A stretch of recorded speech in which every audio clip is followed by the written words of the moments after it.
Gente, boa tarde. Todos me ouvem bem? Tá tranquilo o som? Sim, professor. Sim, dá para ouvir Obrigado, bem. obrigado. Bom, vamos lá, né? Vamos começar a nossa aula de hoje, que é filosofia, tá? De acordo com o que nos foi orientado, a gente separou algumas questões para trabalharmos. Qual foi o critério de usar essas questões? Procurei aquelas que daria para trabalhar dentro do tempo que nós temos, tá? E aí eu separei 10 questões pensando em cumprir exatamente essa meta de conseguir com vocês discutir essas 10 questões. Como eu já trabalhei em outros projetos, né, de Enem e funciona diferente de campus para campus, né? Mas vamos lá, vou me apresentar. Meu nome é Rodrigo Vidal, tá? Eu estou no Instituto Federal do Rio Grande do Norte desde 2009. Passei já pelo campus Paulo dos Ferros, trabalhei com o professor Marcelo lá, inclusive, que é o coordenador desse projeto. E fui também do campus São Paulo do Potengi. Hoje eu estou no campus Natal, Zona Norte, tá? Então, minha área de formação é em filosofia, tenho graduação em filosofia, mestrado em filosofia pela UFRN e doutorado por um projeto de doutorado interinstitucional entre as universidades federais do Rio Grande do Norte, da Paraíba e de Pernambuco, tá? Desde 2011 eu tenho esse título de doutor. Tenho atuado em todas as ofertas e onde filosofia está compreendida na nossa instituição, tá? Um pouquinho só do meu percurso no IFRN.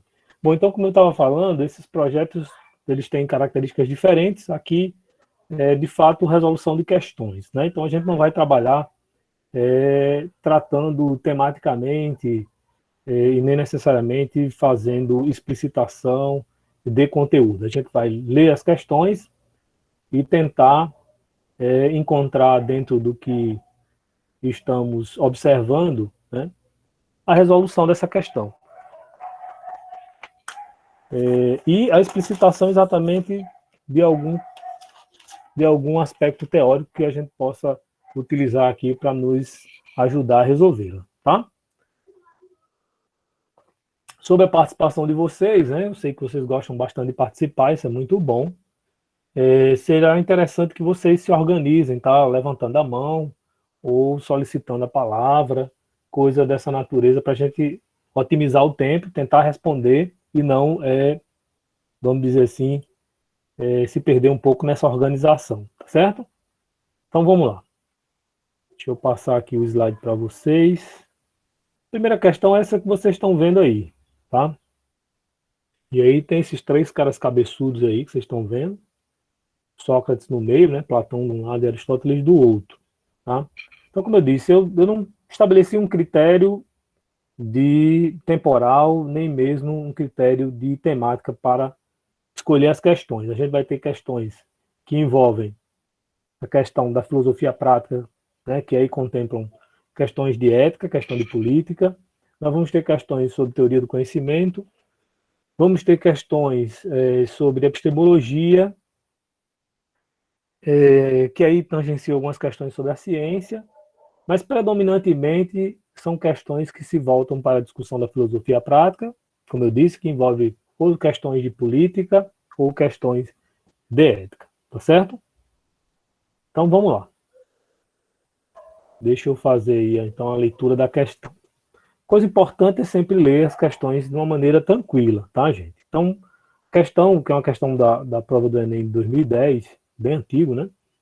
Mas é interessante. Ela fala assim: a ética exige um governo que amplie a igualdade entre os cidadãos. Essa é a base da pátria. Sem ela, muitos indivíduos não se sentem em casa. Experimentam-se como estrangeiros em seu próprio lugar de nascimento. Tá? Então, aqui tem um recorte de onde foi tirado esse texto, né? Ética, defesa nacional, recuperação dos povos. Aí aqui fala: os pressupostos éticos são essenciais para a estruturação política e integração de indivíduos em uma sociedade. Então, a ética aí, como pressuposto, serve para exatamente estruturar o exercício da política, né, e considerar exatamente os indivíduos como membros de um determinado grupo social, tá? E esse grupo social quase sempre significa ser um grupo político, tá? Então, sempre isso significa ter uma conotação de participação política. De acordo com o texto, ética corresponde a... Então, vamos lá. Então, o texto está falando que a ética iguala os indivíduos numa condição de cidadão, dando-lhes, então, uma condição de participar da vida política, né?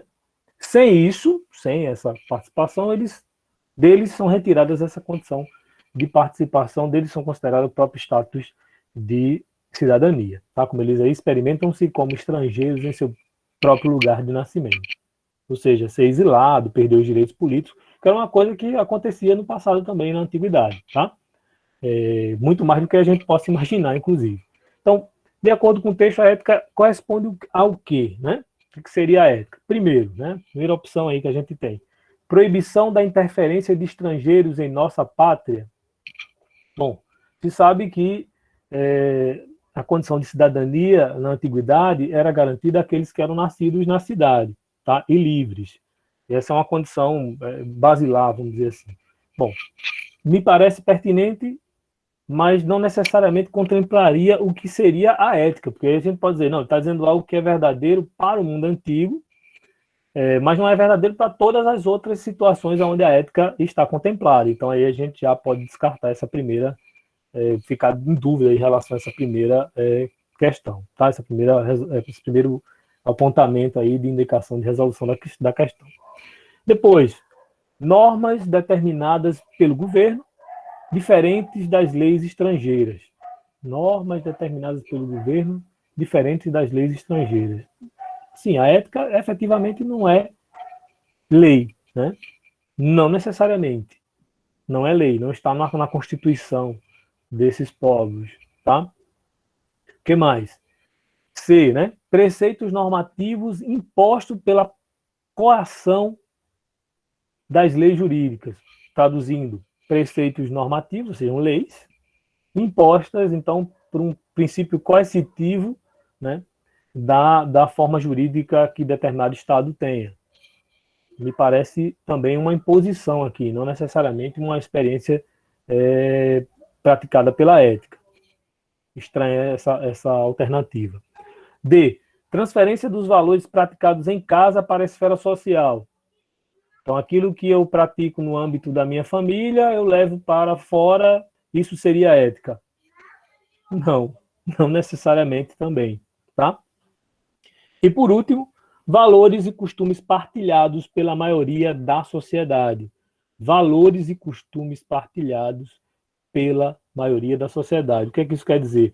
É uma construção cultural, é uma prática e um exercício, como eu digo, né? Já que é uma prática, é um exercício. E se partilha isso dentro de determinado contexto social. E aí, o que é que vocês acham? Professor, diga lá. Nessa parte de valores e costumes, confundiria um pouco com cultura, né? Só que a ética... Sim. Acaba sendo um pouco da discussão da cultura, porque isso reflete um pouco a ética, ela é o modo de ser, né? É o ethos, tá? Definindo conceitualmente, ética ética, né? Em grego. Então, é o que diz respeito ao modo de ser específico. Isso tem a ver, sim, com o modo de ser das pessoas, tá? Então, é importante também entender que esse aspecto cultural ele é importante, ele é decisivo. Inclusive, determinados valores fazem sentido para determinadas comunidades e para outras não. Então, às vezes, a gente quer julgar com um olhar ético determinadas questões, sempre do olhar da nossa cultura, sem olhar para a outra que talvez tenha uma base cultural, uma formação antropológica totalmente diferente, tá? E aí, por exemplo, eu gosto sempre de citar a ideia de que povos que existem culturalmente, com as civilizações diferentes, mas de muito tempo, como os povos do Oriente Médio, você tem ali algumas civilizações que existem há mais de 6.000 anos, e você, de repente, querer importar determinadas práticas de vida que são do Ocidente, e dizendo assim, olha, vou levar a democracia para esse povo. Vamos impor a democracia. Bom, não seria uma coisa interessante, não para eles, entendeu? Licença. Então, esse caso que o senhor falou seria antiético, né?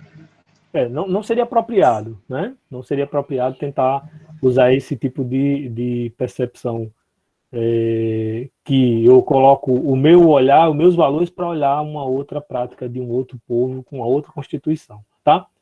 Gente, aqui nessa questão, nos parece pertinente, passou para 2 aqui, desculpa, nos parece pertinente usar as alternativas C, me parece, e a alternativa E, tá? Porque as outras me parecem bastante distantes do que seria a ética. Proibição da interferência de estrangeiros em nossa pátria. Não. Normas determinadas pelo governo diferentes diferentes das leis estrangeiras. Também não. Transferência dos valores praticados em casa para a esfera social. Com certeza não. Então a gente teria aqui 2 alternativas possíveis. E aí vamos pensar. Preceitos normativos impostos pela coação das leis jurídicas. Aí a gente teria que entender que a ética estaria apenas associada a uma constituição legal. E não é isso, tá? As leis também têm muito dessa prática da construção do ethos, mas ela não é, com certeza, normativos, coercitivos no formato de leis. Então, a gente teria como resposta para essa questão a letra E. Ok? Tranquilo? Valores e costumes partilhados pela maioria da sociedade, ou seja, valores que são considerados positivos, é uma construção coletiva, né? A gente, quando olha para o que o outro faz, a gente sempre faz uma valoração, a gente sempre faz um tipo de julgamento. Esse tipo de julgamento é a avaliação moral, tá? Que é típica da ética também. Ok? Podemos seguir? Professor, Oi. o senhor poderia fazer uma diferenciação entre ética e moral a partir desse conceito da letra E?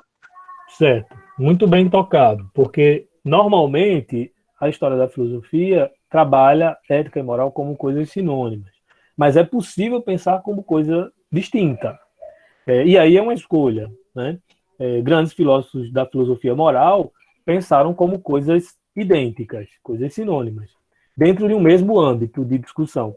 Eu gosto de apresentar para os meus alunos essa distinção, sempre pensando ética como algo que, então, contemplaria a discussão da moral, certo? Ou seja, a ética teria, então, dentro de si a discussão da moralidade. A ética é uma discussão um pouco mais geral, um pouco mais abrangente, enquanto que a moral se daria exatamente do ponto de vista da valoração. Quando eu olho a ação moral e eu imprimo, então, ali um juízo, né, sobre isso. Então, eu vou lá e incido um juízo sobre determinada ação. Aí sim eu tenho uma discussão do nível da moralidade. Da ética, é basicamente isso que a gente falou antes. Eu olho sobre um olhar tentando entender o modo de ser de determinada comunidade. Então, eu posso até admitir a antropofagia, que é o canibalismo, como sendo algo possível, do ponto de vista ético, para uma determinada comunidade. Para os valores judaico-cristãos dos quais a gente faz parte, isso não seria interessante. Por quê? Porque nós temos em nós valores dentro desse arcabouço da sociedade judaico-cristã que não nos permite, então, nos alimentar da carne de pessoas, né, de indivíduos da própria espécie humana, tá? Então, a gente teria esse tipo de situação. Eu posso entender a partir do olhar da ética e posso valorar a partir da moral, tá? Mas a grande maioria dos filósofos, como Nietzsche, Kant, filósofos importantes para essa discussão da filosofia moral, vão tomar ética e moral como coisas sinônimas, tá? A diferença, ela, como eu disse, é muito sutil, mas ela existe. Ela é possível de ser apontada, ok? Vamos passar para a segunda, para a gente ir ganhando tempo. Tranquilo? Alguma questão no chat? Não, né? Então vamos lá. Vou ler aqui para vocês. A gente tem mais uma questão sobre o âmbito da filosofia prática, né? Pensando sobre essa construção da cidadania, da política, tá? Então ele fala aqui, no texto 1, questão de 2011, a ação democrática consiste em todos tomarem parte do processo decisório sobre aquilo que terá consequência na vida de toda a coletividade. Então ele cita aqui o texto de Gales, né? Ética e Cidadania, Caminhos da Filosofia.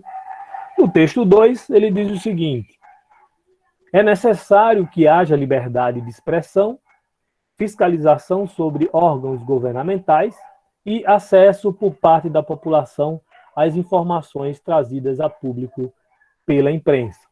Então, nós temos um texto inicial que coloca o processo democrático, né, de participação democrática, de deliberação, né, de tomar parte e de tomar parte exatamente optando por um tipo de posição, como algo, né, bastante normal dentro do processo do regime democrático. E um segundo texto que fala que é preciso haver liberdade, é preciso haver transparência, é preciso que as informações trazidas, né, divulgadas, estejam acessíveis, né, para toda a população.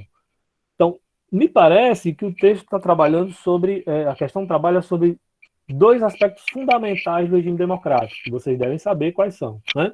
Já devem ter ouvido falar. A isegoria e a isonomia. O primeiro fala sobre a questão da isonomia, que é essa coisa de todos serem tratados com os mesmos direitos, todos são iguais diante da lei, então todos podem participar dessa situação do exercício decisório, né? E que tem consequências. Então você decide, tem consequências para a coletividade. Ou seja, você é livre para escolher, você é livre para participar do processo político. Outro aspecto que é importante para a democracia, um outro pilar da democracia, o regime democrático, é o que nós chamamos de isegoria, ou seja, a possibilidade de expressar minha opinião, de ter acesso a informações, de me informar sobre as coisas, tá? Por isso que existem normativos legais muito importantes ainda hoje, né, para que a gente tenha acesso a processos públicos, tá? Quando um governo coloca papéis de uma administração pública sob sigilo, isso não é bom para a democracia, tá? Isso tem ocorrido de um tempo para cá. Então é importante a gente ver esses dois contextos dentro do que ele fala de democracia. O que é que ele pede mais, então? Então aqui é um texto do Observatório da Imprensa, que é um órgão que cuida dessa discussão do jornalismo, da comunicação. Aí diz, partindo da perspectiva de democracia apresentada no texto 1, os meios de comunicação, de acordo com o texto 2, assumem um papel relevante na sociedade por... Então, qual é o papel relevante assumido pela comunicação nesse contexto da democracia? Vamos lá. A. Orientam os cidadãos na compra dos bens necessários à sua sobrevivência e bem-estar. Ou seja, a comunicação só serve como publicidade para você ir lá no supermercado, lá na Magazine Luiza, não sei onde, comprar um negócio no site chinês. É para isso que serve a comunicação social? Não, né? Não. B. Fornecem informações que fomentam o debate político na esfera pública. Interessante. C. Apresentarem, né, tem uma função de apresentarem aos cidadãos, tá meio estranho isso, né? Por apresentarem aos cidadãos, então faz sentido, a versão oficial dos fatos, ou seja, como a imprensa tivesse uma versão oficial do governo, né? Não é bem isso. Acho que não. Às vezes, alguns órgãos de imprensa até tentam fazer isso, mas não é bem esse o papel, né? Me parece que não. D. Propiciarem o entretenimento, aspecto relevante para a conscientização política. Propiciar o entretenimento, aspecto relevante para a consciência. Entretenimento é importante para a conscientização política, me parece também um pouco distante do que efetivamente seria o papel, né, da comunicação, dos meios de comunicação. Promoverem a unidade cultural por meio das transmissões esportivas. Ou seja, através das Olimpíadas, da Copa América que está passando agora no Brasil, né, do Campeonato Brasileiro da Série D, que o ABC está disputando, do Campeonato Estadual, o glorioso Campeonato Estadual do Rio Grande do Norte, a gente vai, de alguma maneira, promover a unidade cultural. Não, com certeza isso não é. Me parece bastante... o que é que vocês acham, então, do que nos parece ser a resposta? A B? A B me parece, né, fornecer, então, informações que fomentam o debate político na esfera pública. Ou seja, eu informo sobre o que está acontecendo, um projeto de lei, uma sanção presidencial, um projeto de reforma, um projeto de alteração da Constituição, questão orçamentária, uma decisão sobre ações públicas, de políticas públicas para a educação, para a saúde, compra de vacina, tratamento para determinadas situações, né? Investimento para a segurança. Então, tudo isso é o que deve ser informado à população para que ela tenha elementos para realmente conseguir se posicionar e debater, né, o que efetivamente a política tem apresentado como solução, como resolução para os problemas do dia a dia. Então, a B é, de fato, a questão correta nesse alinhamento. Então, democracia existe para a participação de todos, democracia também é necessária para que todos tenham o mesmo acesso aos mesmos direitos políticos e para que todos também possam colocar suas opiniões. Hoje existe um debate muito ferrenho sobre essa questão da participação política e da liberdade de expressão, entendendo que liberdade de expressão é falar qualquer bobagem, inclusive coisas que ferem a dignidade dos indivíduos. Não é bem isso. A liberdade de expressão é sobre ter posição política, sobre se informar das coisas que estão acontecendo, ter posição nesse sentido, mas não necessariamente ter posições que depreciam a posição de dignidade e ferir também a condição de cada um dos indivíduos que fazem parte da sociedade. São coisas distintas, tá? Liberdade de opinião não é também infringir lei, tá? Aquilo que está de acordo com a lei. Ok, gente? Tranquilo? Aí tem um tiozinho aí falando mais ou menos como seria a participação política no mundo antigo, tá? Cada um se inteirava das coisas e participava no ambiente da ágora, da praça pública, participando exatamente no seu momento de fala. Aqueles que eram preparados para falar, falavam bem. Aqueles que não eram preparados para falar, passavam vergonha, tá? Como ainda hoje acontece na política. Ok, gente? Podemos passar? Tranquilo? Muitos aqui disseram letra B, estão de parabéns. Então vamos lá. Vou passar aqui. Questão 3, tá? É uma questão muito importante sobre ética e política e principalmente sobre justiça, e é uma questão muito pertinente dentro do contexto que nós vivemos, tá? É uma questão de 2011, tá? Atualmente, a noção de que um bandido não está protegido pela lei tende a ser aceita pelo senso comum, ou seja, a maioria das pessoas aceita que um bandido não está efetivamente de posse de seus direitos constitucionais. Foi bandido, perdeu todos os direitos que efetivamente ele tem como pessoa humana, e não é bem assim. Urge mobilizar todas as forças da sociedade para reverter essa noção letal para o Estado democrático de direito, pois, como dizia o grande Rui Barbosa, a lei que não protege o meu inimigo não me serve. Ou seja, eu posso ter inimigos, como pessoas criminosas são inimigos da sociedade, com certeza, não temos dúvida disso, mas efetivamente há um limiar sobre isso, né? Então é uma questão que envolve, inclusive, filosofia do direito aqui, tá? Então é um texto aqui sobre os direitos humanos, tal, da OAB, do Conselho Federal, Comissão Nacional de Direitos Humanos. Então vamos lá. No texto, o autor estabelece uma relação entre democracia e direito, que remete a um dos mais valiosos princípios da Revolução Francesa. A lei deve ser igual para todos.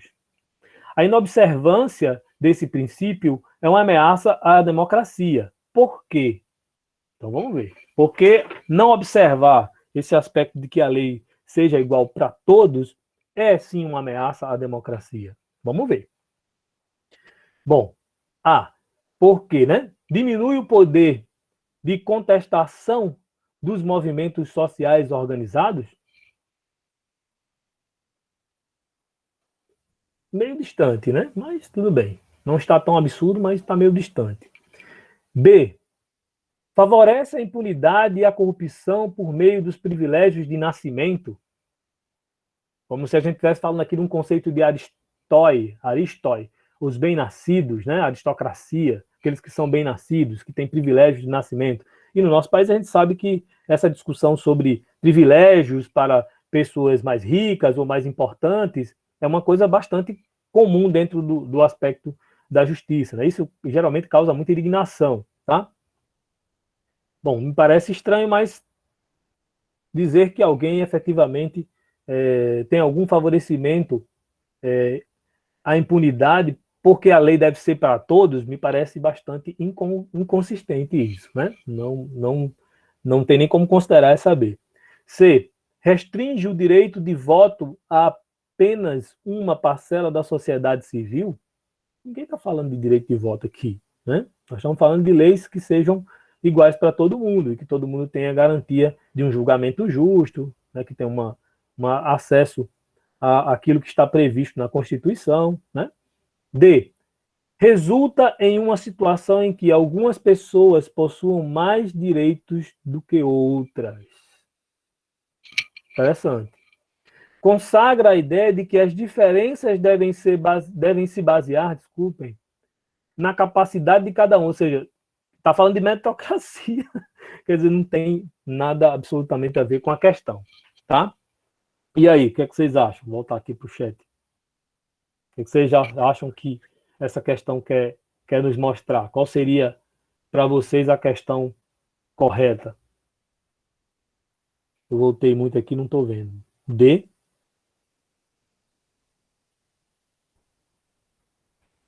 Pois bem, resulta em uma situação em que algumas pessoas possuem mais direito do que outras.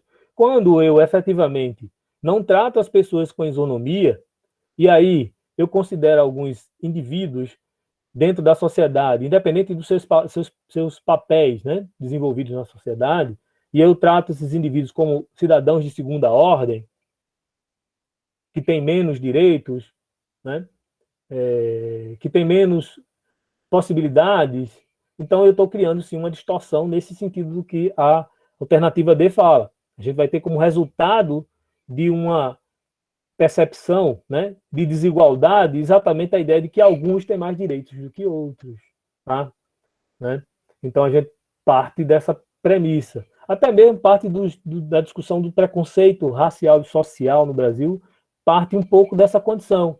Quando você vê uma pessoa preta que está de posse de alguma coisa, que efetivamente a população branca de classe média alta acha que aquele indivíduo não tem acesso àquilo, logo causa desconfiança. Mas a gente viu recentemente, né?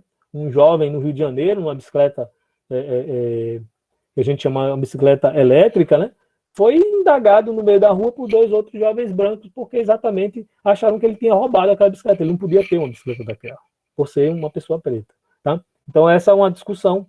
A resposta realmente é a D. Quando você olha para as pessoas sempre visando um tipo de estabelecimento de que alguns vão ter condições legais de assumir seus direitos e outros não, nós estamos tratando de uma distorção, sim, do ponto de vista de acesso aos direitos. Tá? Tranquilo?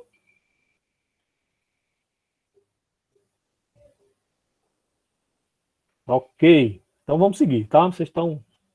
Tá bom o ritmo assim, gente? Que eu não posso também demorar muito. Tá bom, professor. Tá dando para entender direito. Tá de boa, né? Então vamos lá. Temos outra questão aqui que fala sobre política, cidadania e tal, tá? É um recorte aqui de um texto, de uma questão de 2012. Ela diz assim: é verdade que nas democracias o povo parece fazer o que quer. Parece, né? Mas a liberdade política não consiste nisso. Deve-se ter sempre presente em mente o que é independência e o que é liberdade. A liberdade é o direito de fazer tudo o que as leis permitem. Se um cidadão pudesse fazer tudo o que elas proíbem, não teria mais liberdade, porque os outros também teriam tal poder.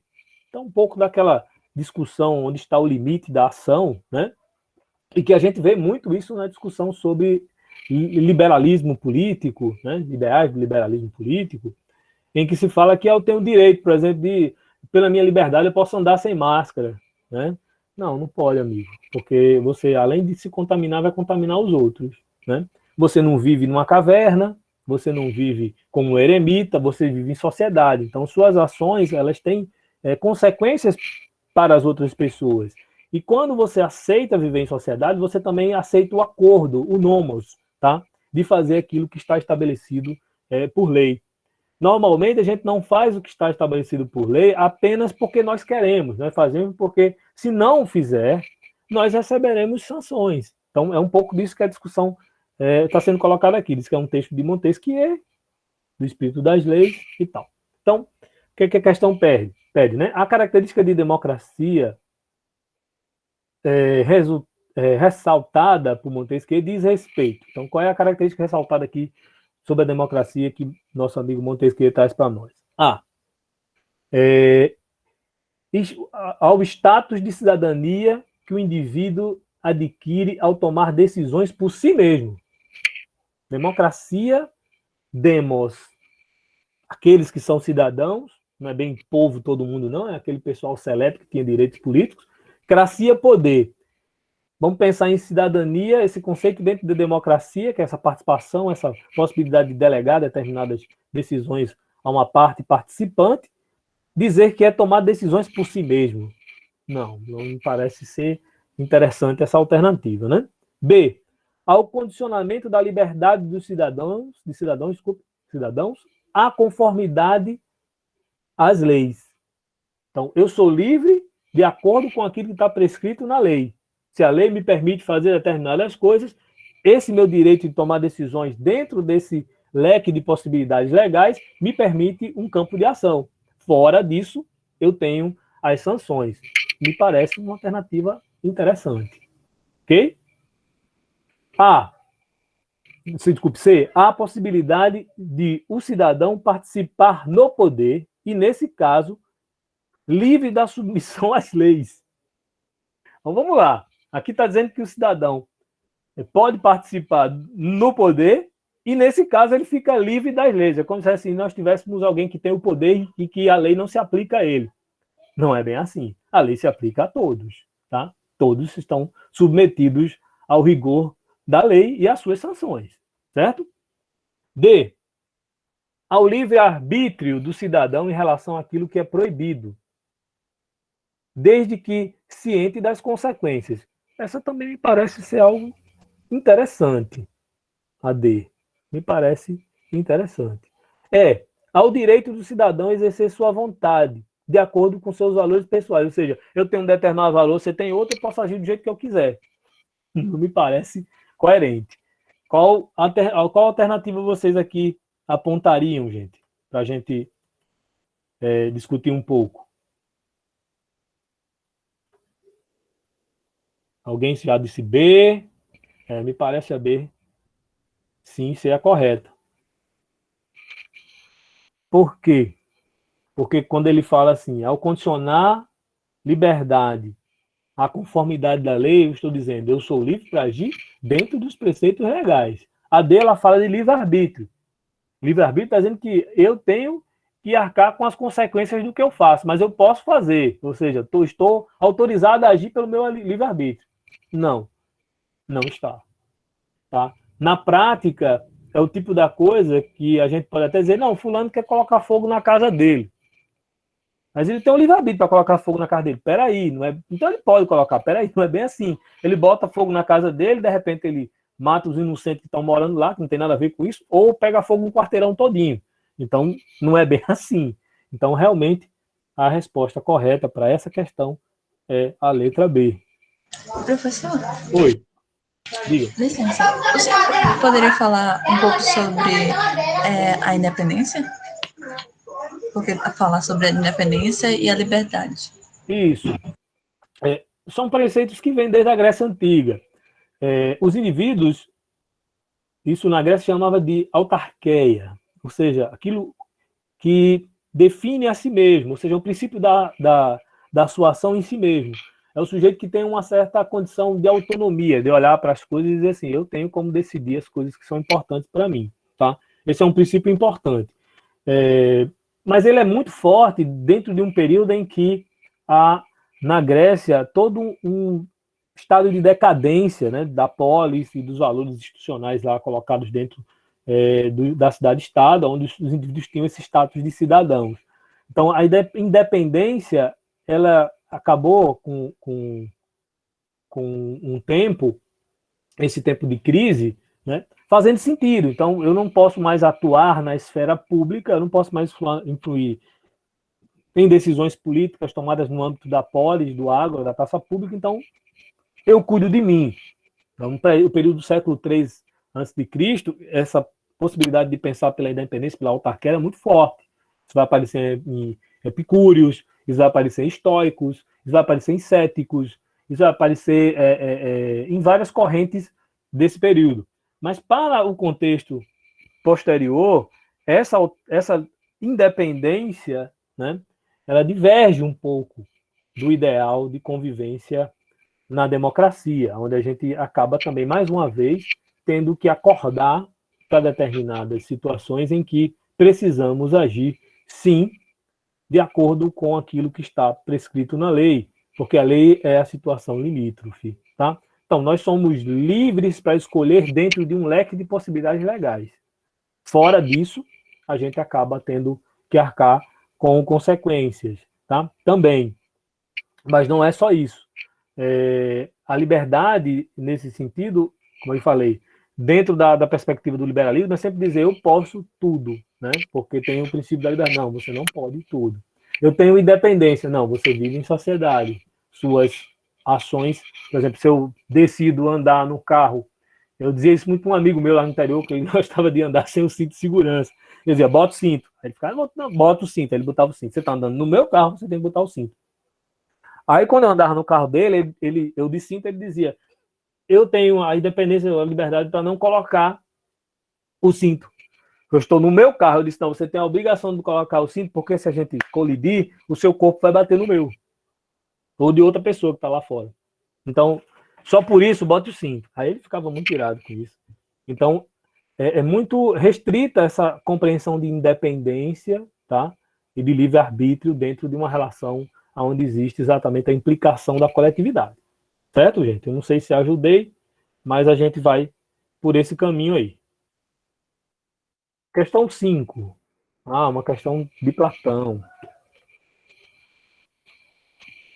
Essa é uma questão de epistemologia, tá? Acho que sim. Então vamos lá. Para Platão, questão de 2012. Para Platão, o que havia de verdadeiro em Parmênides era que o objeto de conhecimento é um objeto de razão e não de sensação. É um objeto que eu só tenho acesso pelo pensamento, um objeto inteligível. Então, Platão tira isso de Parmênides. E era preciso estabelecer uma relação entre objeto racional e objeto sensível, ou material, que privilegiasse o primeiro em detrimento do segundo. Lenta, mas irresistivelmente, a doutrina das ideias formava-se em sua mente. Então, o que ele está dizendo aqui, Platão, então, toma de Parmênides o princípio do ser parmenídico, que é uma coisa que Parmênides coloca para nós lá no período pré-socrático. Parmênides é um filósofo muito importante, que é um dos caras que inventa aquilo que a gente chama de lógica, tá? Ele usa isso, essa formalização do discurso, essa forma muito concisa de colocar os enunciados.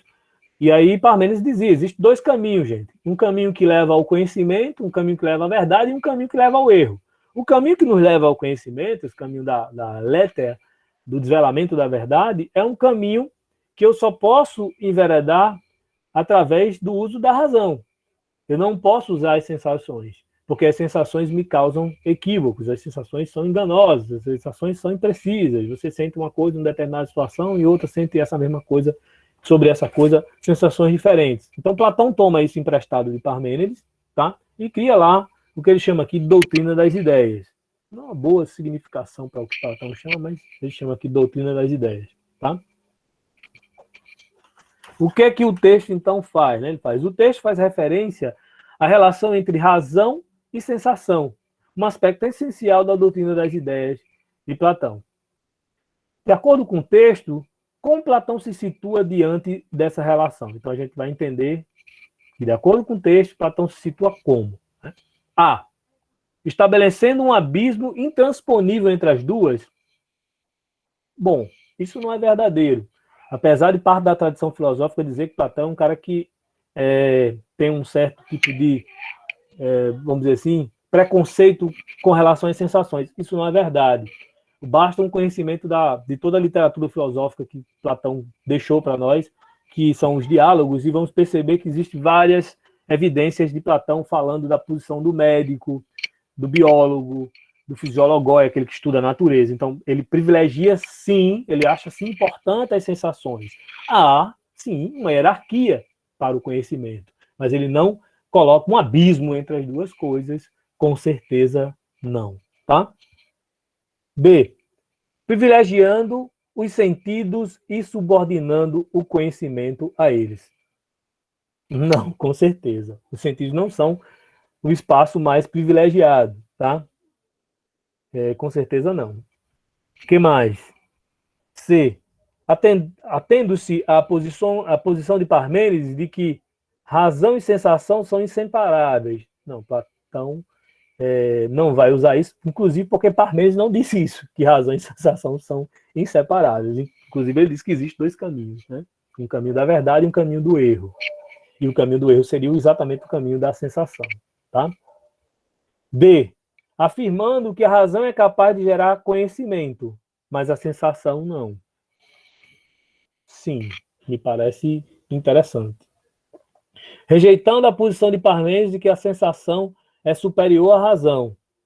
Parmênides não diz que a sensação é superior à razão. Então, isso já está eliminado. Me parece muito óbvio aqui que temos a alternativa D como sendo a correta, tá, gente? Lembrando, Platão toma a posição parmenídica de que as coisas permanecem sempre as mesmas, a tese do imobilismo, tá? De que as coisas são sempre as mesmas, isso é uma tese chamada monismo, e só existe um tipo de ser possível, aquilo que é, e isso só pode ser aprendido pelo intelecto, né? Isso é um objeto inteligível. Daí Platão tira essa ideia de que nós só vamos compreender um conhecimento ou acessar um conhecimento verdadeiro se chegarmos às ideias e necessariamente não apenas efetivamente o caminho para um conhecimento verdadeiro. E de Heráclito de Éfeso, outro pensador pré-socrático, Platão retira exatamente essa perspectiva de que existe as coisas sensíveis, elas estão aí, elas se corrompem, elas se transformam, elas nos ajudam a perceber uma parte da realidade, porque existe uma realidade sensível, mas ela não é necessariamente o que vai nos levar a um conhecimento, como ele diz aqui, verdadeiro, um conhecimento capaz de gerar conhecimento sobre as coisas, tá? Por quê? Porque aquilo que não muda, que são as ideias, são eternas e imutáveis. Como já diz, não muda, é imutável. Ok? Tranquilo?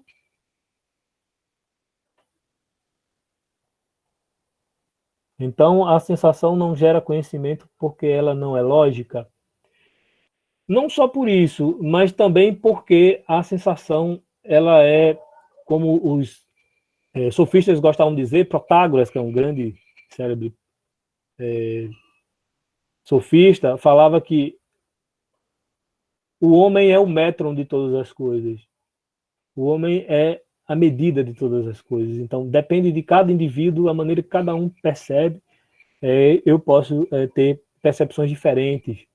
E aí a neurociência hoje fala um pouco sobre isso. Se vocês quiserem depois buscar isso lá na filosofia da mente, há uma discussão contemporânea, você vê lá Miguel Nicoleles falando sobre isso, que nós temos, por exemplo, a questão da realidade, da consciência. A percepção de realidade para cada pessoa é uma questão muito específica. A realidade, ela não é uma coisa auto-evidente. A realidade, ela é constituída.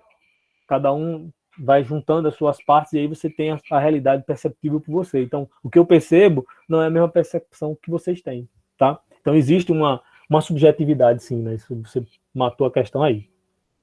Ok? Então, vamos lá. Vamos para a sexta questão, que o negócio está indo. Talvez até ir mais devagar, né? Porque a gente vai até 18h50. Então, vou mais ter crise aqui com vocês. Sexta questão de 2012. É uma questão que traz dois textos, né? Tem muito texto. E fala sobre isso também. Um pouco sobre racionalismo, empirismo, um pouco sobre teoria do conhecimento, epistemologia, tá? Bom, o que é que diz aqui? Experimentei algumas vezes que os sentidos eram enganosos. E é de prudência nunca se fiar inteiramente em quem nos já enganou uma vez. Descartes, René Descartes, Meditações Metafísicas. 1979 foi o ano que eu nasci. Vamos lá. Texto 2. Sempre que alimentarmos alguma suspeita de que uma ideia esteja sendo empregada sem nenhum significado, precisaremos apenas indagar de que impressão deriva essa suposta ideia. E se for impossível atribuir qualquer impressão sensorial, isso servirá para confirmar nossa suspeita. David Hume, uma investigação sobre o entendimento humano. Então aqui a gente está falando de dois grandes pensadores, um do século XVII e outro aí do meados do século XVIII. David Hume, no segundo texto, e René Descartes, matemático, geômetra e filósofo muito conhecido por todos, no primeiro texto. Tá? Então, vamos ver o que a questão aqui nos coloca. Primeiro, Descartes é um pensador que cria uma discussão muito contundente pela primeira vez quando fala sobre a possibilidade de conhecer, né? E que essa possibilidade de conhecer se daria, assim como ele segue parte da tradição da razão, né? Descartes vai dizer que nós conhecemos, sim, através da razão. É possível conhecer, sim, através da razão. E depois ele, inclusive, estabelece alguns procedimentos no seu método cartesiano sobre como nós seguiríamos uma espécie de procedimento, de etapas, né, para chegar ao conhecimento. Tá? Então é muito importante que Descartes fala sobre os sentidos aqui, que eles são enganosos. Ora, olho para a cera, ou a parafina, né, que constitui a vela que acende aqui o espaço do meu quarto, que ilumina o meu quarto. De repente ela é sólida, de repente aquece, ela vira líquido, de repente ela vira sólido novamente. Me parece que alguma coisa aqui não está muito clara sobre como posso confiar naquilo que percebo pelos sentidos. Então, Descartes coloca essa questão. A outra questão do texto de David Hume é um cara muito interessante. Há quem, inclusive, coloque David Hume dentro de uma posição que é até difícil de compreender, mas é interessante, que é de criar um certo ceticismo empírico. Olha só, ele é cético, mas acredita na experiência sensível. Então, o que ele está dizendo aqui? Que toda vida que a gente tiver empregando determinado conceito, determinada ideia, e tiver alguma dúvida nesse sentido, a gente precisa saber de onde foi que eu tive essa ideia, de onde ela vem. Porque nesse livro, A Investigação sobre o Entendimento Humano, sobre entendimento, David Hume traz uma discussão sobre a questão da associação das ideias. As nossas ideias não vêm por acaso. Elas têm uma correlação. Elas são constituídas, elas são muito fortes. Tá? Então, elas não vêm do nada. Elas são constituídas a partir de determinadas situações, sejam essas da experiência, sejam essas da memória, sejam essas experiências, elas estão, digamos assim, produzindo a conexão com essas ideias. Tá? Vocês se lembram, não sei se alguém aqui já viu, um filme muito interessante, que eu acho que é de 2005, que é... 2005? Acho que é o 2007, não. Que é A Origem. Eles chamam Inception, né, em inglês, que é aquele filme lá que Leonardo DiCaprio entra num sonho e cria umas realidades e tal. O pressuposto do filme é que é possível você inserir uma ideia, lógico, isso é ficção científica, inserir uma ideia, um arcabouço de uma ideia na cabeça, na consciência de um determinado indivíduo, né, para influenciar uma decisão que esse indivíduo ia tomar. Voltando sobre essa discussão da associação das ideias em David Hume, me parece muito pertinente essa discussão do filme A Origem, que é meio maluco, eu tive que assistir umas 4 vezes para poder entender, exatamente por quê? Porque as ideias elas têm uma origem, elas não são, como eu disse, desassociadas de experiências. Tá? Então a gente precisa rever isso. Então, os textos falam sobre isso. Confiar ou não nos sentidos. Tá? Nos textos, ambos os autores posicionam sobre a natureza do conhecimento humano. A comparação dos excertos permite assumir que Descartes e Hume. Então, qual é a posição de Descartes e qual é a posição de Hume? É isso que o texto que a questão está pedindo. Qual é a posição de Descartes Qual a posição de Hume? A. Defendem os sentidos como critério originário para considerar um conhecimento legítimo? O que vocês acham?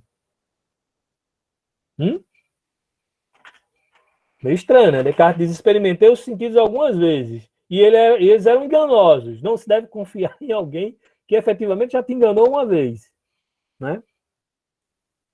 Me parece pertinente não necessariamente utilizar essa questão, essa alternativa. B.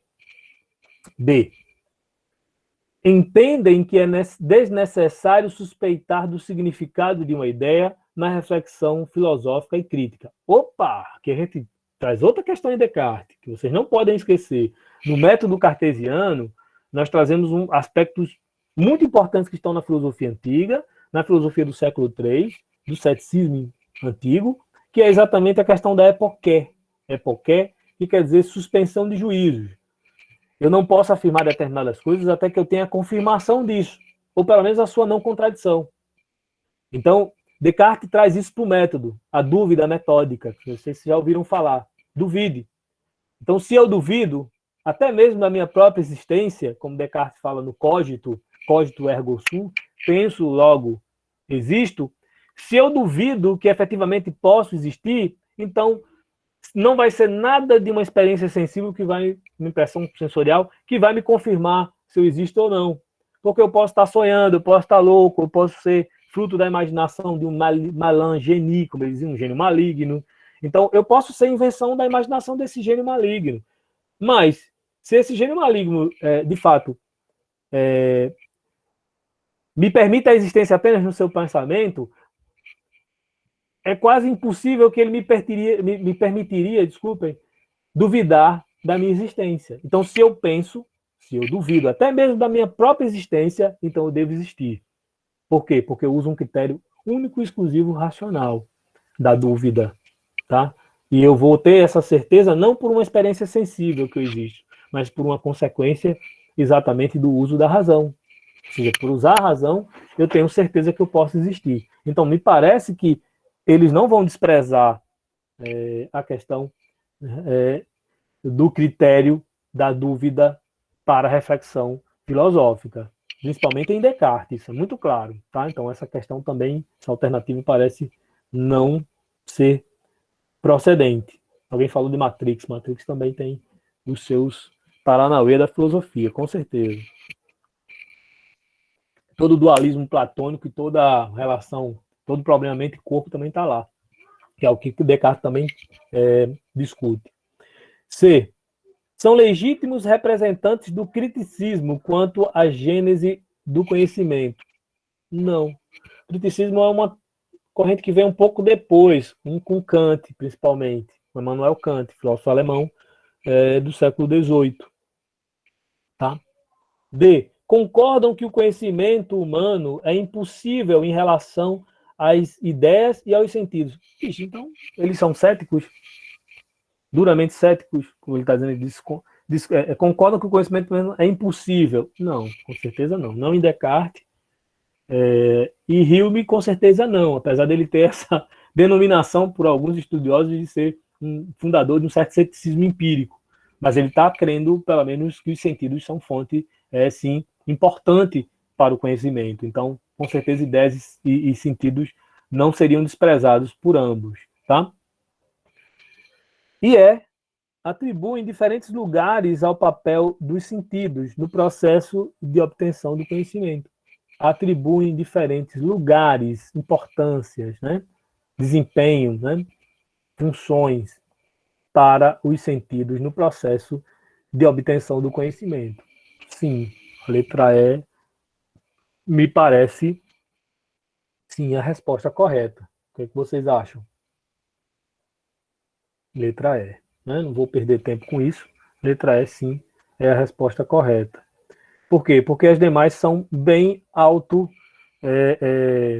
denunciáveis no seu enunciado de contradições em relação a essa perspectiva. Descartes racionalista, privilegiando a razão, não esqueçam disso.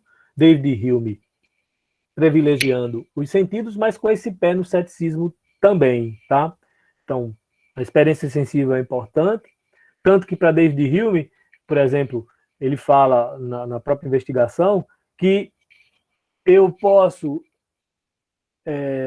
ter um tipo de experiência de chegar a um determinado andar de um prédio sem necessariamente ter que ter experimentado todos os outros andares que ficam abaixo, por uma relação de contiguidade, ou seja, continuidade. Eu sei que lá no 10º, para existir o 10º, eu tenho 9 outros andares antes disso. Como ele também usa uma expressão bem interessante, que ele diz, digamos que nós tenhamos matizes de azul, e aí eu tenho um leque de azul, né, nessa matiz de azul, do mais escuro para o mais claro, do mais claro para o mais escuro, se vocês preferirem, e eu conheço todas essas matizes, mas tem uma matiz dessa que eu não experimentei visualmente, experiência sensível.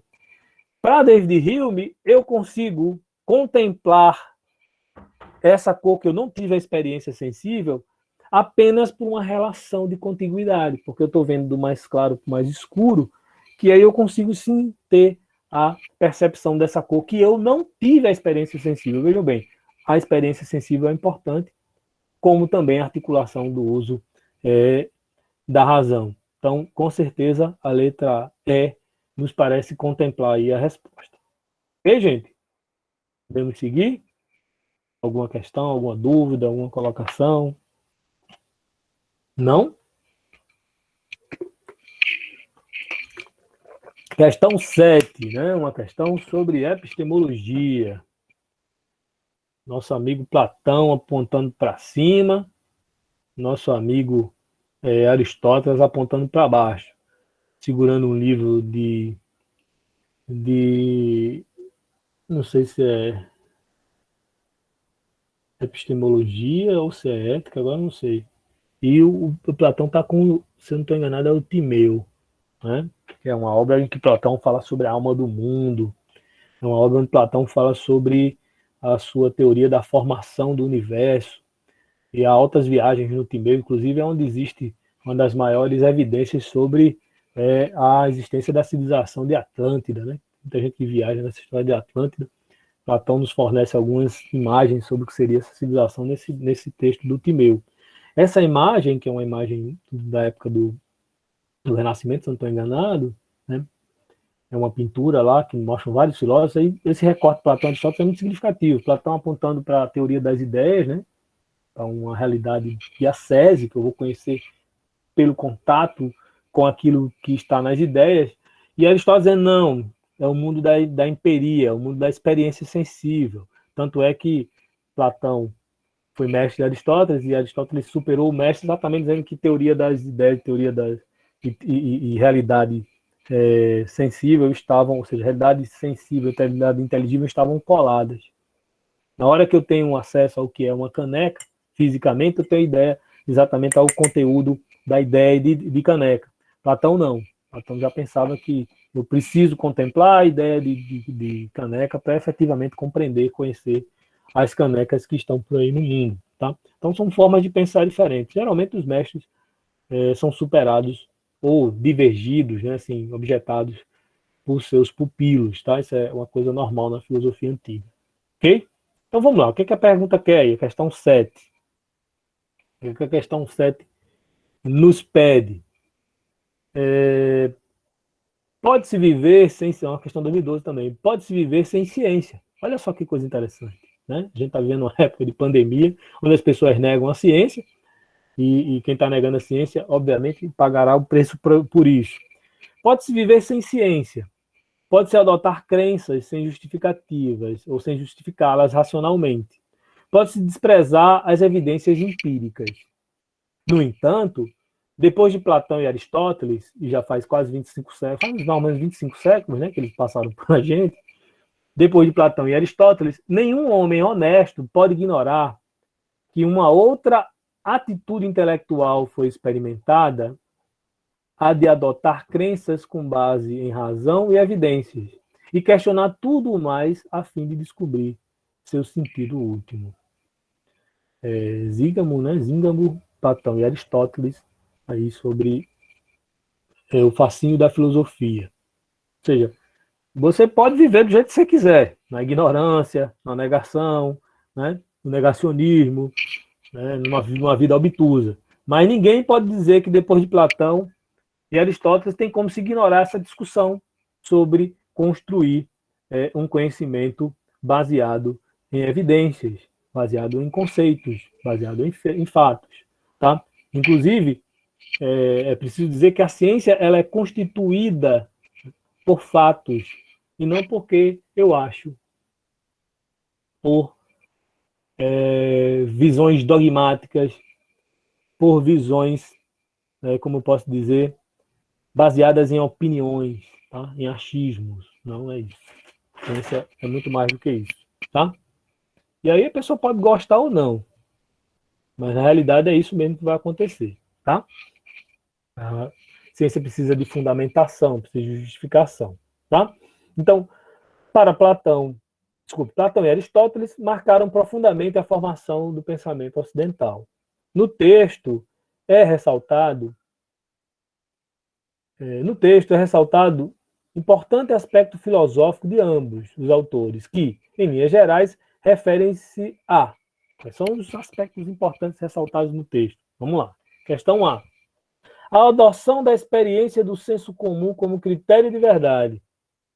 A adoção da experiência do senso comum, ou seja, as opiniões que ficam aí do zap-zap da vida, né? Seria isso que eles utilizariam como critério de verdade. Com certeza não. O que mais? Incapacidade de a razão confirmar o conhecimento resultante de evidências empíricas. Então, se a razão ela é incapaz, ela é impotente, ela não tem habilidade de criteriosamente julgar o que os dados da experiência sensível nos mostram, então não temos conhecimento. E me parece que, principalmente em Aristóteles, nós não vamos ter, assim, muito facilmente, uma posição de que ele não acreditava no conhecimento. Sim, Aristóteles é um cara que acredita no conhecimento, inclusive das evidências empíricas. Aristóteles é um grande colecionador, gente, da natureza. Ele é, inclusive, um dos responsáveis pelas primeiras classificações dos seres vivos, né, das coisas existentes, inclusive essas taxonomias, né, que ele usa para classificar as coisas, ainda é utilizado até hoje em parte da biologia, tá? Pela mesma maneira ainda muito primitiva, mas é utilizado como referência. Já Platão, há uma discussão. Em Giovanni Reale, por exemplo, você vai ter algumas dificuldades, tá, para pensar Platão como sendo um cara assim totalmente crente na possibilidade do conhecimento. Mas isso é uma tese controversa e muito recente, para a gente colocar Platão como alguém que não acredita que a razão seja capaz de dizer o que é verdadeiro ou não. Tá? Então, essa é uma questão que a alternativa que eu não apostaria. Certo? Pretensão de a experiência legitimar por si mesma a verdade. Bom, talvez para Aristóteles, com certeza, mas para Platão não. Como a gente já viu nas questões anteriores. Para Platão, a experiência sensível não vai nos levar a uma experiência da verdade, tá? A contemplar a verdade, que é esse processo de aletheia, o desvelamento da verdade. Não vai rolar, tá? Eu já descartaria C também. D. Defesa de que a honestidade condiciona a possibilidade de se pensar a verdade. Opa! Defesa de que a honestidade condiciona a possibilidade de se pensar a verdade. Então, só porque você é honesto, você vai conseguir pensar e acessar a verdade. Não me parece também correto. Não me parece também plausível essa alternativa. E a E. Compreensão de que a verdade deve ser justificada racionalmente. Alguém no chat colocou aqui. Você fundamenta e você comprova. Na ciência, a necessidade de justificação. Tá, gente? A gente precisa justificar. Sem justificação, não existe conhecimento científico. Tá? Ou seja, se eu não consigo validar os meus dados, eu não consigo efetivamente defender, sustentar a minha tese. Tá? Por isso que, por exemplo, o que a gente está vivendo em relação às vacinas é uma coisa bem interessante para a gente pensar nessa questão. Porque nós não poderemos deixar de levar em consideração que os dados obtidos na pesquisa científica nos embasam a segurança para o uso de agentes terapêuticos, como o que a gente chama de vacina, né? Que a vacina não é necessariamente um tratamento, mas ela é uma prevenção. Então, a gente entende que é necessário, sim, que aquilo que vamos utilizar como verdade, aquilo que vamos utilizar como algo utilizado para o conhecimento, precisa estar justificado racionalmente. Então, letra E, com certeza. Ok? Alguma questão? Alguma coisa para colocar? Rodrigo, Oi. Diga, é Marcelo. Marcelo. Tudo bem, meu amigo? Diga aí. Rapaz, faz uns 40 minutos que eu estou assistindo sua aula aqui, viu? Já, Muito meu amigo? obrigado por aceitar o Obrigado a convite você pelo e convite. agradeço que você está disponível aí para ajudar esses meninos a conseguir o objetivo deles. Tá bom? Vou Estamos ter que aí. dar uma Estamos saidinha aí. agora. Obrigadão aí. Valeu, meu Parabéns amigo. aí, Pelão. Um abraço. Tchau, Valeu. tchau. Então vamos lá, grande Marcelo, figura. Vamos para a questão 8, tá? Opa, quem é esse sujeito feioso aí? É uma questão também de política, uma questão de filosofia política que envolve um grande teórico da política, que é o Nicolau Maquiavel, certo? Quem é Maquiavel? É um cara do período ali do século XVI, né, iníciozinho do século XVI, 1500 e alguma coisa, que tinha um papel político e importante em Florença, né, na Itália, entendendo o contexto político da organização de Florença, da Itália, ainda como necessariamente nesse período não estava organizada como um Estado absolutista, ou seja, não era um reino absolutista. Você tem os principados, então estamos falando de fragmentação política, né, por todo o território da Itália. O que é que Maquiavel traz para nós sempre? A ideia de como funciona a política. Tanto é que a gente até usa o termo maquiavélico quando vai depreciar alguém como alguém que tem artimanhas, né, para fazer determinadas coisas. Ah, fulano foi maquiavélico, fulano é muito maquiavélico. Esse é um termo que depreciativamente se coloca, né, a alcunha dele a Maquiavel, mas a gente precisa entender um pouco esse contexto também, tá? Isso, é melhor ser amado do que odiado, ser odiado do que amado, porque pelo temor as pessoas lhe prestam respeito. Essa também é uma discussão bem interessante, bem contundente, tá? Mas vamos ver o que é que a questão diz. Uma questão de 2013. Nasce daqui uma questão. Se vale mais ser amado que temido, ou temido que amado? Responde-se que ambas as coisas seriam de desejar, mas porque é difícil juntá-las, é muito mais seguro ser temido que amado. Quando haja de faltar uma das duas, ou seja, se eu tiver que escolher, já que só posso ter uma coisa, é melhor ser, obviamente, temido, né? Bom, porque dos homens se pode dizer, de uma maneira geral, que são ingratos, volúveis, simuladores, covardes e ávidos de lucro. E, enquanto lhes fazem bem, são inteiramente teus. Oferecem-te o sangue, os bens, a vida e os filhos. Quando, como acima disse, o perigo está longe, está tudo nesse sentido. Mas quando ele chega, revoltam-se. Maquiavel, o príncipe. Tá? O Príncipe é a obra mais célebre, né, que Maquiavel deixou para a gente. É exatamente um texto onde ele elabora uma discussão sobre como devem se comportar os estadistas, como se deve interagir com o poder. Ele fala de várias estratégias nesse momento. Né? Chegar ao poder, já usar logo a violência contra os inimigos. Chegar ao poder, né? Utilizar de todas as formas para se manter no poder.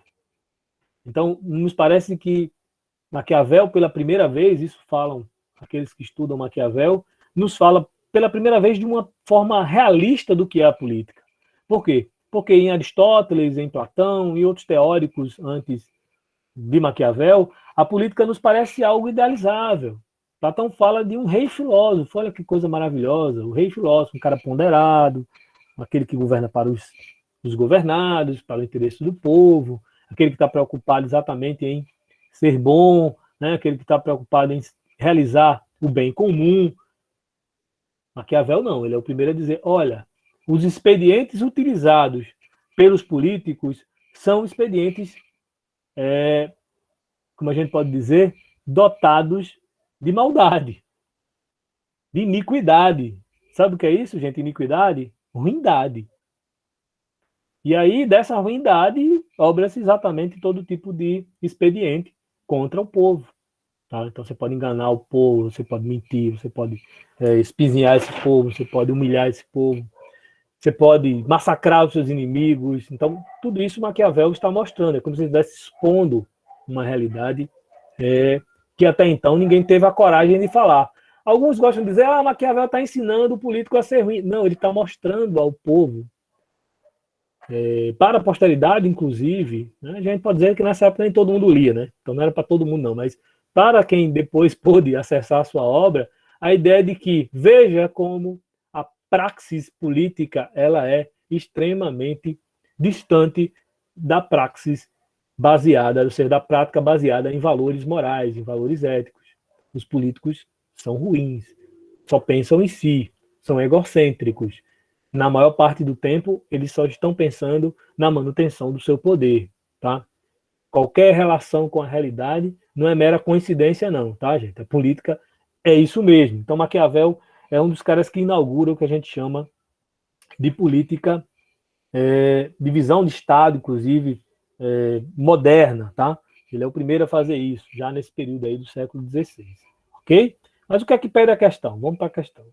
A questão, então, diz, a partir da análise histórica do comportamento humano em suas relações sociais e políticas, Maquiavel define o homem como um ser. Eita, vamos lá. Como é que Maquiavel pensa o homem? Munido de virtude, com disposição nata a praticar o bem a si e aos outros, não pelo que ele acabou de dizer aqui em cima, né? Porque os homens, se pode dizer de uma maneira geral, são ingratos, volúveis, simulados, covardes, covardes, ávidos de lucro, ou seja, os homens não são exemplos de virtude, tá? E há dois aspectos importantes na filosofia de Maquiavel, que é a ideia de virtude e a ideia de fortuna. Maquiavel diz, na política você precisa ter as duas coisas. Nem sempre você vai controlar a fortuna, que é a condição de utilizar uma sorte, uma coisa que vai lhe favorecer. Mas quando ela estiver lá, você tem que saber utilizar esse momento. E a virtude é exatamente essa capacidade, essa habilidade de agir politicamente com inteligência. Então ele fala dessas duas relações. Tá? Você precisa ter sorte e você precisa ter também a ardilosidade, né? A capacidade de ação também. Então, com certeza não um nível de virtude, não. O homem não é. Essa não é uma característica que Maquiavel vai atribuir aos homens. B. Possuidor de fortuna, valendo-se de riquezas para alcançar êxito na política. Ou seja, basta ser rico. Aí aqui é uma ideia que a gente fala da fortuna. Aí as pessoas pensam que fortuna é exatamente a questão da riqueza, mas fortuna, como eu falei para vocês, é esse aspecto da roda da fortuna, da sorte. Às vezes você é contemplado, às vezes não. Então, você precisa usar a virtude, a inteligência no modo de agir, o que nos gregos seria frônesis, tá? Essa capacidade de agir com inteligência, com sabedoria prática, para agir nos momentos, inclusive, em que você não tem a fortuna a seu favor. Não é a riqueza, a fortuna, gente, é a sorte.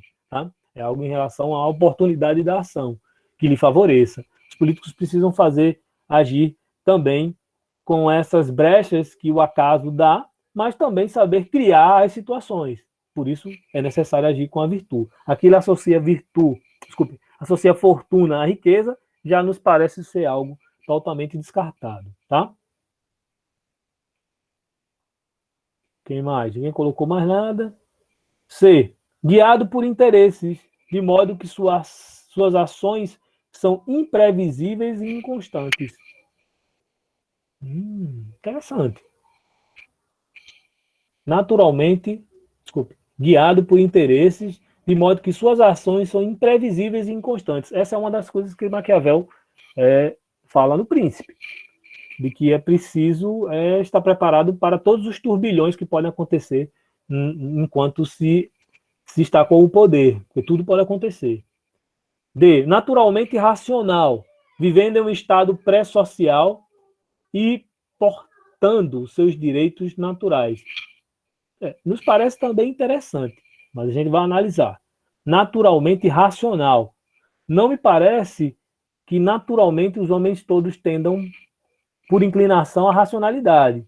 Porque, pelo que ele diz aqui, já fica muito claro que os homens são sujeitos mesquinhos, né? Volúveis, como ele diz, que se movem por interesses imediatos, interesses pequenos. E aí não me parece realmente naturalmente uma característica de quem é naturalmente racional. Então, me parece ser uma alternativa até viável, mas quando você faz essa associação, você já vê que isso não faz muito sentido. E outra, portando seus direitos naturais. Isso é muito relativo, tá? Essa questão de ter direitos naturais é uma coisa bastante relativa. Nem sempre o direito natural é uma coisa considerável dentro de estados que têm tantas oscilações, distúrbios, né? Do aspecto político, do aspecto do poder, tá? Sociável por natureza, mantendo relações pacíficas com seus pares. Não, o homem está o tempo todo em conflito. Ainda mais esse homem que habita no mundo da política. É o tempo todo inventando um inimigo externo, um inimigo próximo, o próximo inimigo, tá? Então, aparentemente, ID e as demais não nos parece tão interessante quanto a letra C, que diz que os homens são guiados por interesse e, desse modo, suas ações não podem ser previstas. E, por isso, a fortuna, essa questão do acaso, que pode nos trazer uma coisa favorável ou desfavorável. Então, é preciso saber mediar na vida política. Ok, gente? Alguma questão? É a letra C, tá? Micael aí apontou a letra C. Vamos para a penúltima. Questão 9. Uma questão sobre a felicidade, sobre a ética. O que isso quer dizer? Questão também de 2013. Tá? Eu não quis trazer nesse momento agora as questões mais recentes, porque a gente vai ter outras oportunidades e a gente vai trazer questões de outros, de Enems mais recentes. Tá?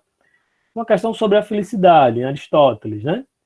Aristóteles também é conhecido por ser um grande escritor sobre a filosofia política e sobre a ética. Uma importante obra de Aristóteles é a Ética Nicômaco, que é uma ética que ele descreve passo a passo quais seriam os caminhos para encontrar exatamente esse equilíbrio. Uma ética da ponderação, tá, gente? A gente precisa ter o equilíbrio sempre. Nem a carência, nem o excesso. Eu tenho que achar sempre o caminho do meio termo, da mediana, como ele chama. Então, a ação humana no mundo é mediada por esse caráter que já falei na questão anterior, que é a frônesis, que é essa capacidade de agir na prática. Então, eu preciso, efetivamente, não reagir de uma maneira intempestiva, seja com excesso ou com carência. O tipo de situação que alguém me dá um bufete na rua e eu fico inerte a isso. Ou alguém me dá um bufete na rua e eu vou lá e esquartejo a pessoa. Não, também não é para tanto. Então, você precisa ter uma reação sempre ponderada na mediana. Essa é a grande questão da ética aristotélica lá, dentro do contexto da Ética Nicômaco, que é uma obra muito importante, inclusive para quem vai fazer direito aqui no futuro. Parte da teoria da filosofia do direito que vocês vão ver lá na universidade é o livro 5 da Ética Nicômaco. Tá? Sempre digo isso para os meus alunos. Bom, então ele faz aí um recorte da política de Aristóteles, dizendo: a felicidade é, portanto, a melhor, a mais nobre e a mais aprazível coisa do mundo. Ora, quem não quer ser feliz, né? Quem não quer apostar na felicidade? Quem não quer experimentar a felicidade, né? E esses são atributos, esses atributos, desculpe, não devem estar separados como na inscrição existente em Delfos. Abre aspas. Das coisas, a mais nobre é a mais justa. A melhor é a melhor é a saúde. Porém, a mais doce é ter o que amamos. Então, vamos lá. todos esses atributos estão presentes nas mais excelentes atividades. E entre essas, a melhor nos a identificamos como felicidade.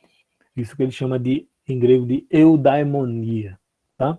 Então, ele faz uma citação ao que existe lá no oráculo de Delfos, que diz que aquilo que existe de mais nobre e mais justa coisa exatamente é a saúde, mas ele diz que então a mais doce também é ter aquilo que desejamos, aquilo que amamos, ou seja, aquilo que a gente objetiva ter.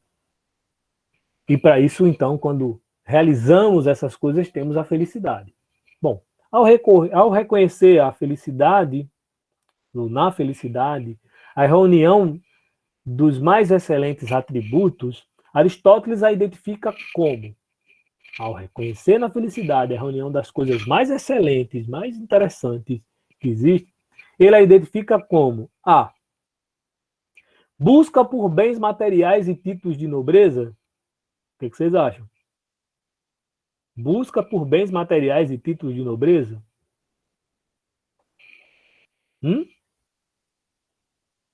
Não, né? Não para um filósofo que, inclusive, viveu no meio da nobreza.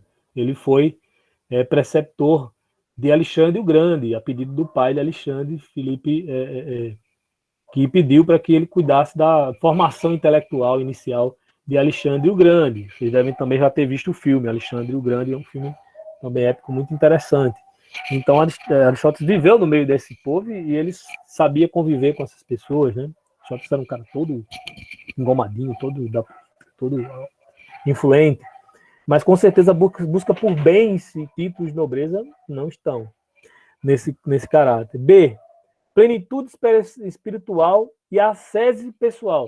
Plenitude espiritual e ascese pessoal, ou seja, plenitude espiritual, nesse caso, seria uma compreensão de que a minha alma estaria, então, plena, no sentido de equilibrada, e ascese pessoal, seria uma espécie de projeção pessoal. Não me parece congruente, não me parece associável a essas duas ideias, tá? Parece estranha essa alternativa. C, finalidade das ações humanas, das ações e condutas humanas. Finalidade das ações e condutas humanas. Ou seja, o telos, como os gregos dizem, da ação e da conduta humana, a felicidade. Me parece plausível. Conhecimento de verdades imutáveis e perfeitas. A felicidade é conhecimento de verdades imutáveis e perfeitas? Até porque a felicidade, isso já é conhecido do período de Aristóteles e pós-aristotélico, ela é um estado alternável. Você tem sempre a questão, pode ser uma roda gigante, você está em cima e está embaixo, como pode ter também uma queda livre e uma subida sempre, como você está numa montanha russa, ou seja, é altos e baixos, sempre alternando. Você tem época que você tem felicidade, época que você não tem. E isso é normal. Então não me parece algo imutável, perfeito, não. É alternável, tá? O filósofo, ou o sábio, ou aquele que tem a frônesis, é aquele que tem a capacidade de escolher bem as suas ações para evitar essas perturbações que trazem a infelicidade. Mas ele não evita todas as infelicidades, porque há coisas que ele não pode efetivamente controlar. Por exemplo, ele pode ficar doente de uma coisa que ele não escolheu. Ninguém escolhe ficar doente. De repente pega um vírus desse aí e fica doente, né? E sofre. Então, mas há coisas que ele pode escolher. Por exemplo, não usar máscara, né? Não fazer distanciamento social. Então ele está escolhendo efetivamente esse mal que pode vir pela doença, tá? Então não me parece a D também coerente. Expressão do sucesso individual e reconhecimento público.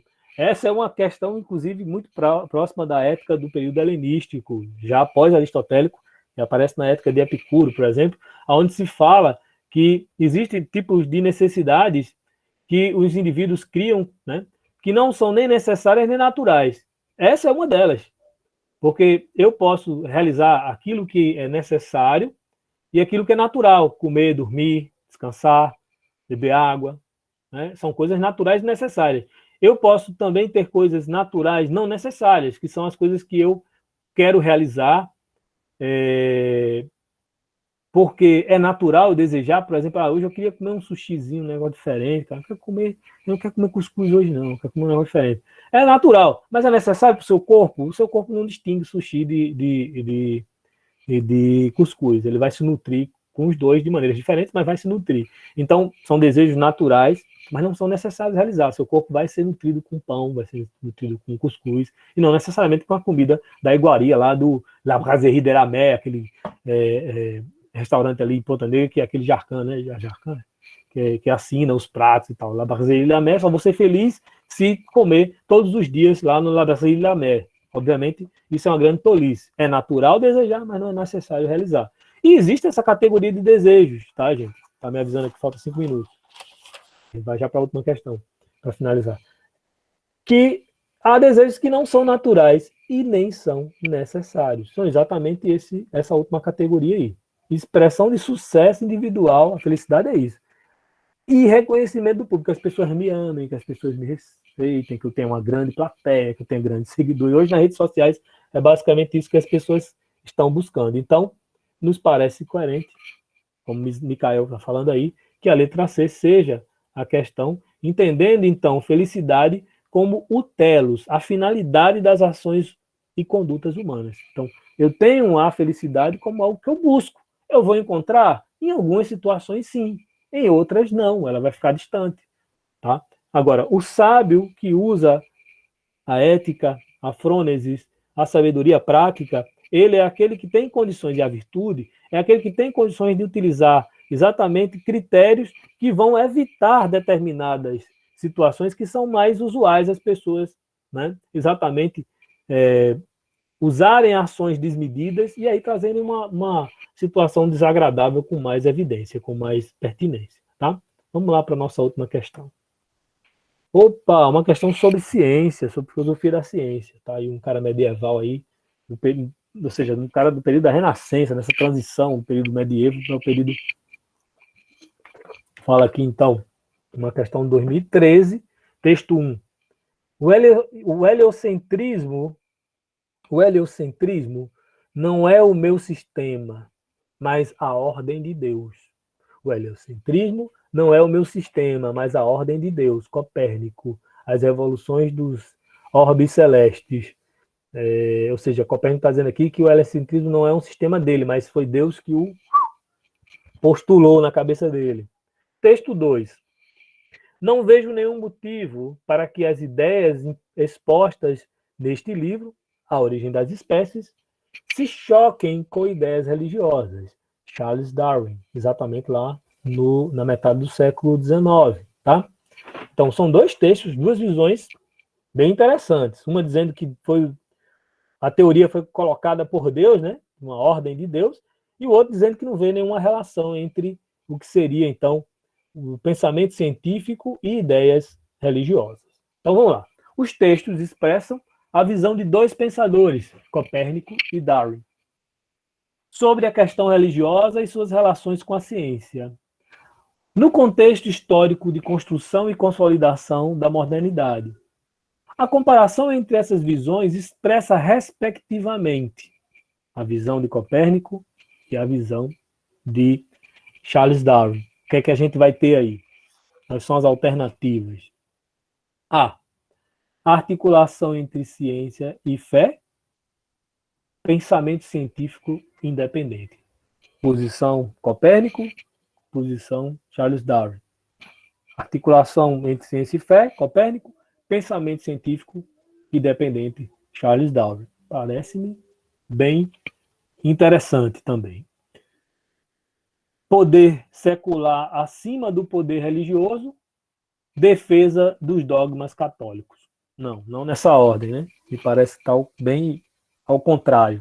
Poder secular acima do poder religioso, não é isso que Copérnico está dizendo, e defesa dos dogmas católicos não é o que Charles Darwin está dizendo nessa afirmação. C. Ciência como área autônoma do saber? Não. Copérnico não está dizendo isso, está dizendo exatamente o contrário. E razão humana submetida à fé. Não é isso que Darwin está dizendo. O que mais? Moral católica acima da protestante. Não, não é isso também. Não é esse o tema. Subordinação da ciência à religião. Também não é isso que Charles Darwin está dizendo, quando diz que são coisas que não se chocam, né?